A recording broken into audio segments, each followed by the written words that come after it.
Morning, afternoon, evening.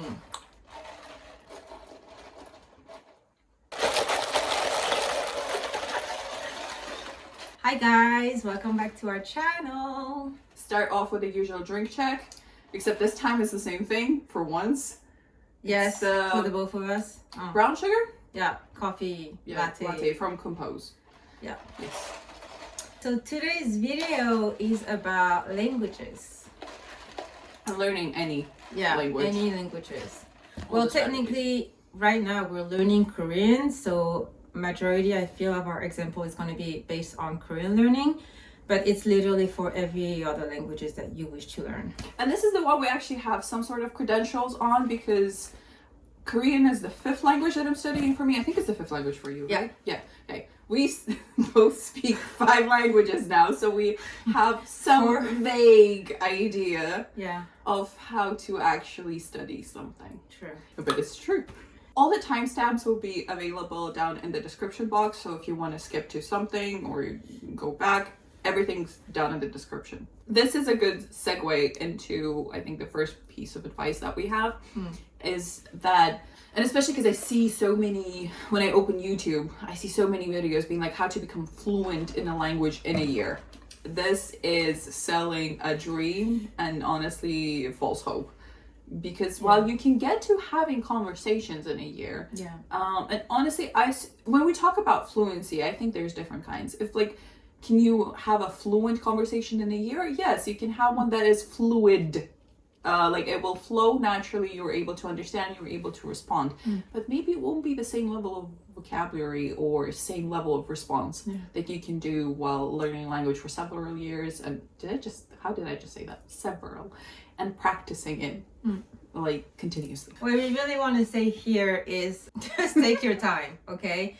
Do not rush too much because it's a language that you're learning. It's not like you're learning, I don't know, math or history or whatever. You just have to learn by heart and then copy pasting during the exam. Are you going to tell me you can learn maths in a year?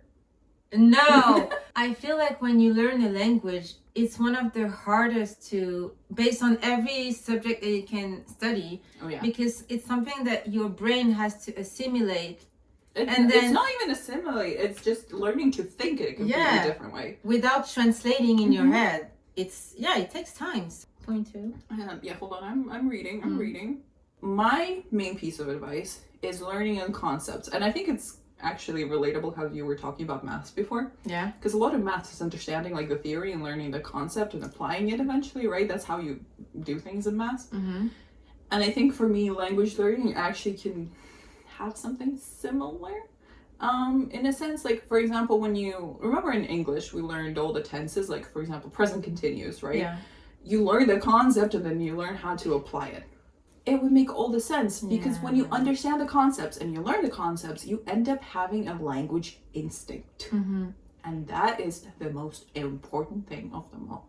Also, one other thing that needs to be taken into consideration is, I feel like Korean is one of the languages, even if you don't understand the logic behind it, you just have to let it go because learn it. Just learn it because this is how it is in Korean and that's it. Because I feel like the first semesters I was trying so hard to match it either with French or English and it still did not make sense. And I was just like, okay, girl, it's Korean. That's a completely different language. For me, that was subjunctive for French or the subjuntivo for Spanish. Because how on earth does when you talk about your feelings, why are you suddenly changing a tense? Since how a person feels is always subjective, you use the subjunctive. And then it's me alegro de que sonrías. Siento mucho que no pueden venir a la fiesta. But it makes sense to me, I don't know. Yeah, because you're French. Yeah. Because you're French. Anyway, good luck out there. It's tough, guys. That was from the bottom of my heart. Because now it's my time. It's my time to be pissed on camera. So, yes. Korean, again. The vocab. Yeah, that was one of the hardest. Or maybe the hardest, probably, because... Not even the grammar? once you start saying, okay, this is just how it is, and let go, I feel like the grammar, like the moment you know what this grammar is for, you can complain about like, oh my god, you have grammar for everything. Yes, this language have grammar for everything, but the Tano, the vocabulary, it's because as we mentioned earlier, there's a lot of words for everything, a lot of verbs. Like for one verb for us, like to wear, for example, it's several different ones in Korean. There's nuance for literally every single thing that you can think of. There's a nuance to it, and so the word or the verbs will change based on that nuance. For me, what was hard is learning and keep it in my brain. And the thing that really worked, honestly, is to force myself to make a sentence with the verb or the word and try to use it as much as possible. I know it's hard because sometimes we're learning words based on specific subject like refugees or the weathercast thingies or news. And of course, it's not vocab that you're gonna use on a daily basis. But that's, for me, the only way for my brain to associate the word with the context of the sentence. When you have a lot of vocab to memorize, you don't have time to do this for all the vocabs. No, but thank God they mark something as priority. And I think if you're learning on your own, you can actually you don't have to learn such volume of vocab. Also, you can take your time and just more go through time, everything. exactly, because you don't have deadlines and exams and stuff like that. So obviously, if you're learning on your own, I would suggest to do that and do it like it's the most helpful thing, in all honesty. Yeah. And also because I feel like the best way to learn vocab without having your brain to translate it in either your native language or any other languages is to use those sentences. Because then your brain is gonna match the words to a certain image or context, and then when you will talk, it will be so fluid because your brain will not have to go like from French to English to Korean. It will just straight up go in Korean. So I think one of my helpful points as well is prioritizing what are you learning. Because like, for example, obviously if you're taking like a specific test, like IELTS, topic, whatever it is, there is certain grammar that you just have to know. But if you're studying more on your own without like these goals, I think prioritizing grammar, for example, that's more used rather than something super specific for like a very specific case is more important, because your goal is really to be as natural as possible while speaking language rather than knowing everything. Yeah. Also, one of the things that we really wanted to talk about is one of the points that people feel are important when learning a language is the pronunciation, because obviously we really want to sound as native as possible. And I think people also very often feel insecure about their pronunciation, and they end up maybe practicing their speaking way less, or they want to speak only perfect sentences, and therefore they don't get enough practice because pronunciation is not always putting the correct sound immediately. Do it like babies. Babies, they observe and they literally copy paste the way we talk. It's the same for languages, I feel. But did you know, this is a fun fact? Babies are born with predisposition for like basically any sound, and because of the environment, they end up removing different sounds and they lose that ability to make them. However, that's how they learn the language, they imitate. Korean though is a bit more complicated because I personally feel super shy talking in Korean because it's more complicated for me to imitate.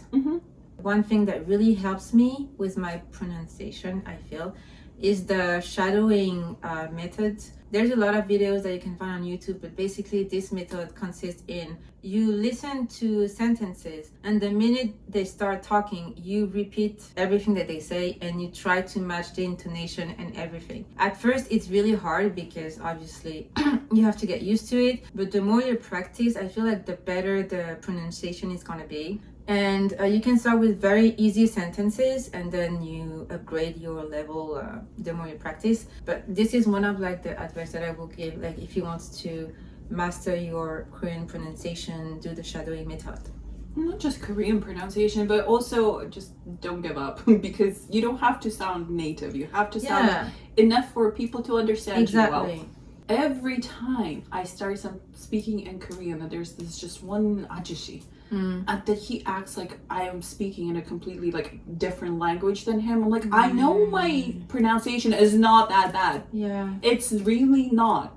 But he's like, I don't understand what you're saying. I'm like, you're refusing to hear me. I feel like sometimes native people, because they see that you're a foreigner or that you're not native, their brain is like, oh, they're not native, so I'm not gonna understand. And actually we talk, of course we have an accent, but like what we say are perfectly understandable. Your brain is so like focused on the fact that this is a foreigner that even if like the person is speaking like super clearly, it's still gonna be like, nope, I did not understand anything, just because of that. for Like sure. sometimes it's this. It's not like they're not doing it on purpose. I think they're never really doing it on purpose. No. It can be frustrating. Yeah, it is. If you're very shy and it's already like a struggle for you to push yourself to talk to people, when this happens, it's harder to continue because you're just going to keep thinking that no matter how much I practice, people are still not going to understand me. But you have to continue pushing, because at some point you will find people that will understand you and you will be able to practice.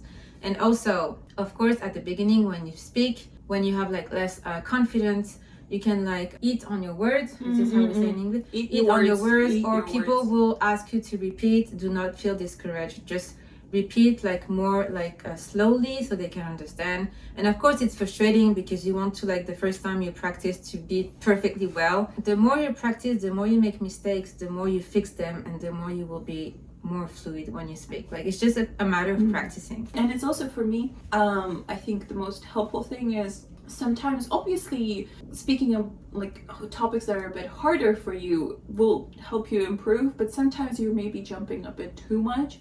So I think speaking on your level where you don't have to think much about what you're saying is what really helps you improve with the fluency of your language. A lot of language learning is about your ability to communicate and comprehend rather than perfection or understanding of like complicated texts or anything. So communication should be at the forefront, in my opinion, no matter what.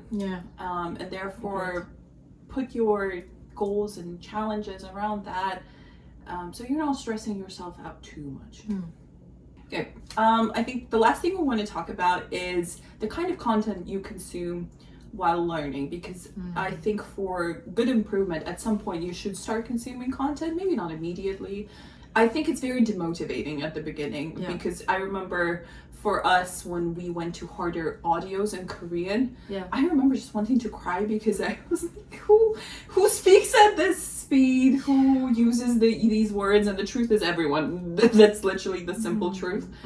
But it's very disheartening at the beginning, so there's an appropriate time for everything. But especially again for Korean, because the sentence structure are different than majority of the languages. Usually when I started like getting interesting about the language, I was watching a lot of dramas, but like without understanding the grammar used, how it is used. And so it was just like a waste of time for me because it did not help me improve whatsoever. So that's why we're telling you like it's better to learn the basics, at least like good basis on the language, and then you can start like consuming content like crazy as you wish. Like but it's still not all content is made equal. I think the easiest way is to exemplify this is in Korean, because for example the language that the dramas are written in has very little resemblance to the actual spoken language, but some of the grammar that is used that is considered like acceptable in the drama is not used at all in actual spoken Korean. That's true. And this one doesn't apply only to Korean. This one, especially for example Spanish, there's so many dialects,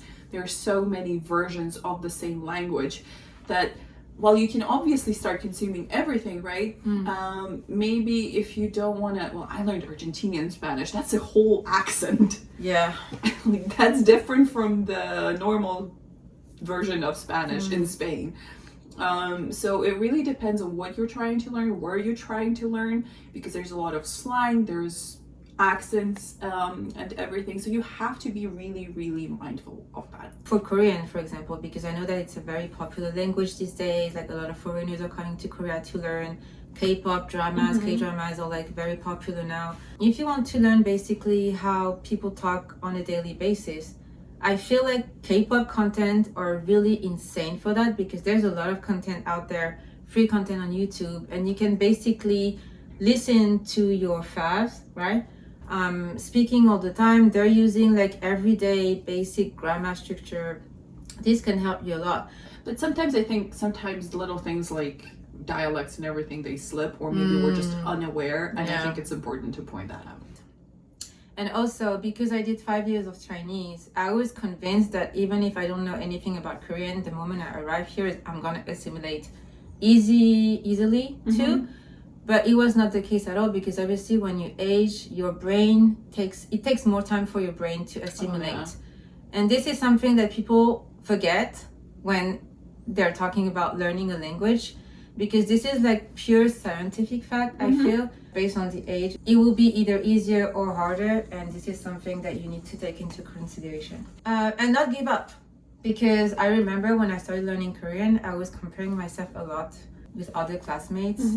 Everyone has a different backup story about, like, some people, like, they started learning Korean like 10 years ago, 2 years ago. Do not compare yourself to others. Everyone's journey is very different, and you just have to keep faith in yourself and continue pushing. Like, learning a language is hard, and it's something that needs time, and if you're really motivated, like, you will get there for sure. You just need to be a bit more chill about it. Yeah. I wanted to add something else. It's not gonna help you at all, but I just wanted to share with all of you, and I actually want to ask specific people if I'm crazy or if it makes sense. Since I started learning Korean, and I think we have the same story here, my Spanish is on hold in a way that I cannot speak as freely as I want, because my brain has problem Differentiating the two languages. And when I speak in Korean, my brain is certain that this is Spanish language, and it makes sense to me. For example, when you say something like, estudiar el coreano es muy interesante, pero a veces un poco 힘들어요. makes perfect sense to me. Perfect sense. We're actually very curious on hearing on your journey. Like, if you have other advice that you want to share with everyone, like, that would be great. You can send us comments there, so we can, like, exchange, because we're still learning languages. So if you have any questions and you want to, you can talk to us either via the comments or on our social medias. Everything is down in the description below, and we'll see you in the next one. Bye. Yeah. Bye. Because I feel it's the most important stuff.